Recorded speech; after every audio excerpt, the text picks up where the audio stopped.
망월동의 봄.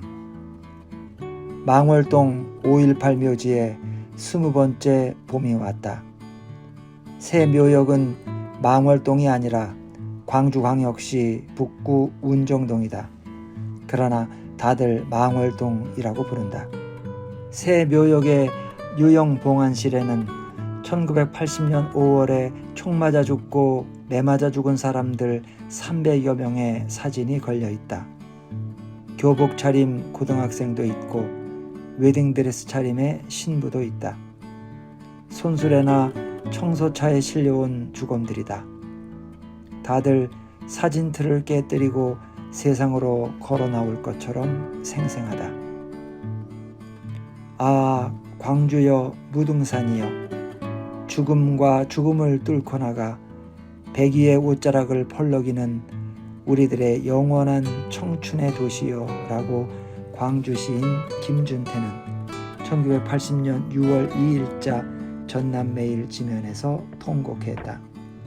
그 시를 발표하고 김준태와 편집국장 대리 문순태는 종족을 감추었다. 그때의 시인은 무등산을 부르며 통곡했고 지금 신묘역의 묘비명들도 무등산을 부르며 통곡하고 있다. 새 묘역에서 무등산은 지척이다. 광주에서 그때의 피해자들은 저마다 자신의 상처를 자신의 혀로 핥으며 살아가고 있는 것처럼 보인다. 그때 젊은 어머니 뱃속에 들어앉아 있다가 군홧발에 채였던 태아들이 다들 죽지 않고 이 세상에 나와 지금은 20살이 되었다. 이 추자 씨는 그때 임신 3개월인 신부였다. 집안에서 총을 맞았다. 오른쪽 눈 밑을 총알이 뚫고 지나갔다. 병원에서 수술받던 도중에 폭도로 몰려 병원 지하실에 끌려가 군인들한테 매를 맞았다. 이 추자 씨는 그때 아무런 정치의식이 없었고 그 상황이 무슨 상황인지도 몰랐다고 한다. 다만 태아를 보호하기 위해 몸을 동그랗게 구부리고 매를 맞았다. 기형아를 낳으면 안 된다는 생각뿐이었다고 한다. 군인들이 임신한 배를 구둣발로 찼고 이 씨는 여러 번 실신했다. 이 아이가 최효경이다. 광주여자대학교 무용과 2학년이다. 핸드폰에 코알라 인형을 씌워서 들고 다닌다. 이 추자 씨는 보험회사 외판원이다. 성격이 수줍어서 별 실적은 없다. 최효경 양이 엄마보다 더 잘 번다. 최 양은 학교가 끝나면 고속도로 광주 톨게이트 매표원으로 일한다. 최 양은 한 달에 80만 원쯤 벌어서 남동생 용돈까지 준다. 이 추자 씨는 효경이를 낳고 나서 얼굴에 기미가 심하게 끼었다. 임신 중에 여러 번 총상 수술을 했고 그때마다 항생제를 썼기 때문이라고 한다. 지금도 이 씨의 얼굴은 기미로 덮여 있다. 그래서 이 씨는 화장을 두껍게 한다. 5.18 피해자라 해서 남한테 초라하게 보이고 싶지 않다고 이 씨는 말했다. 늘 단정하고 아름다운 여자로 보이고 싶다면서 이 씨는 딸을 끌어안고 웃었다. 유복란 할머니는 1980년 5월 27일 새벽 5시에 안방에서 총을 맞았다. 그때 대학생이던 셋째 아들이 금남로에 나가서 쫓기던 청년 7명을 데리고 집으로 도망쳐왔다. 할머니는 군인들이 정권 잡으려고 이 난리를 치는 것인 줄을 처음부터 알았다고 한다. 할머니는 청년들을 골방에 숨겨놓고 먹이고 재웠는데 군인들이 이 청년들을 잡으러 들어와서 총을 난사했다. 유복란 할머니는 광주 대인시장에서 반찬 장사를 하고 있었다. 왼쪽 가슴 밑으로 총알이 박혔다.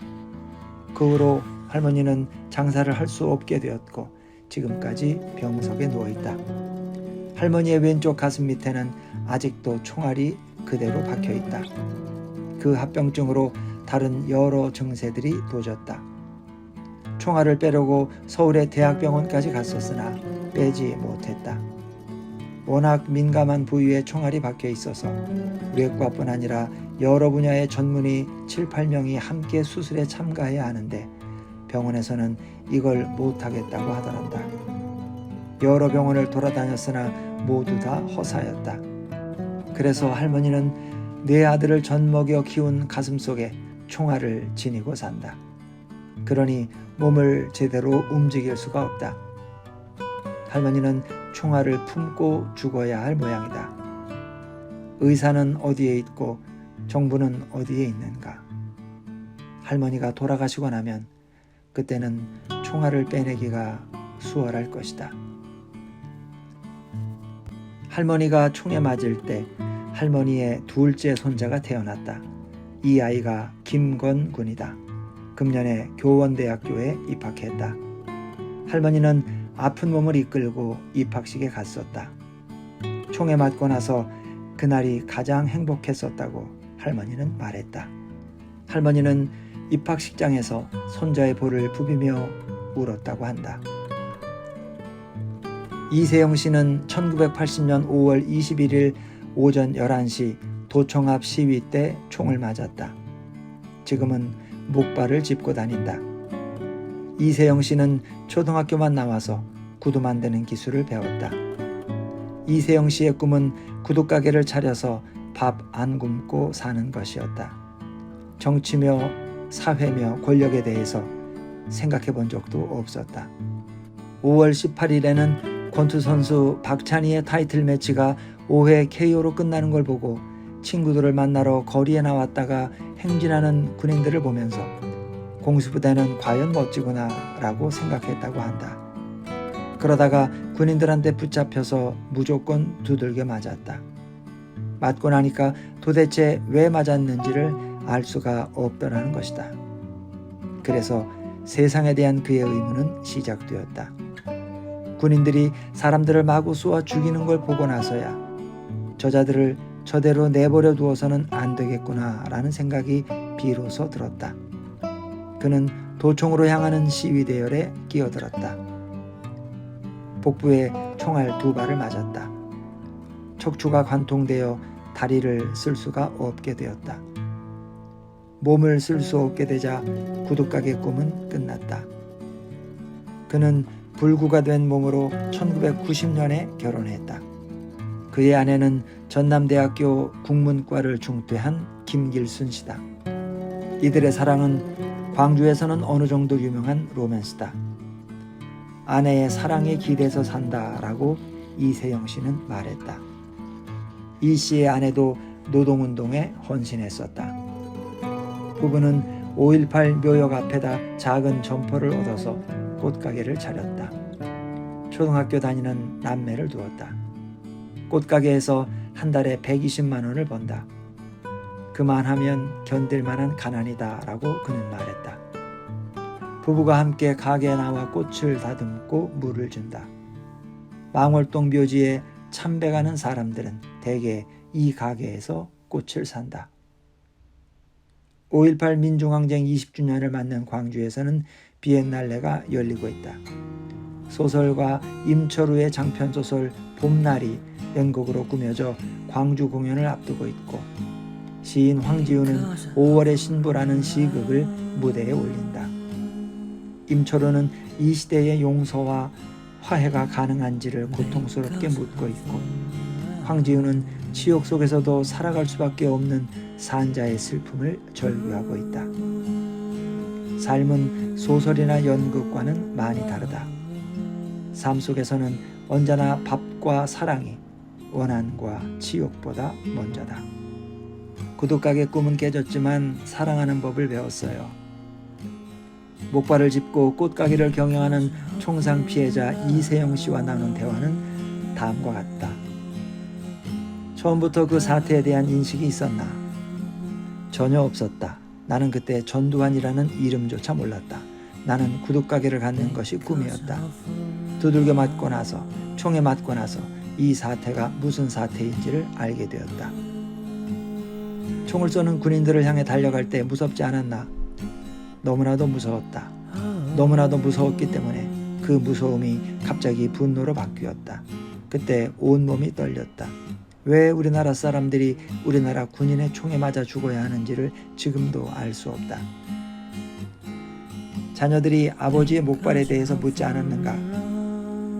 많은 의문을 가지고 있다. 아빠는 왜 목발을 짚느냐고 물어온다. 그래서 뭐라고 대답했나? 옛날에 다쳤다고 대답했다. 군인과 총에 대해서 아이들에게 말하지 않았나? 말하지 않았다.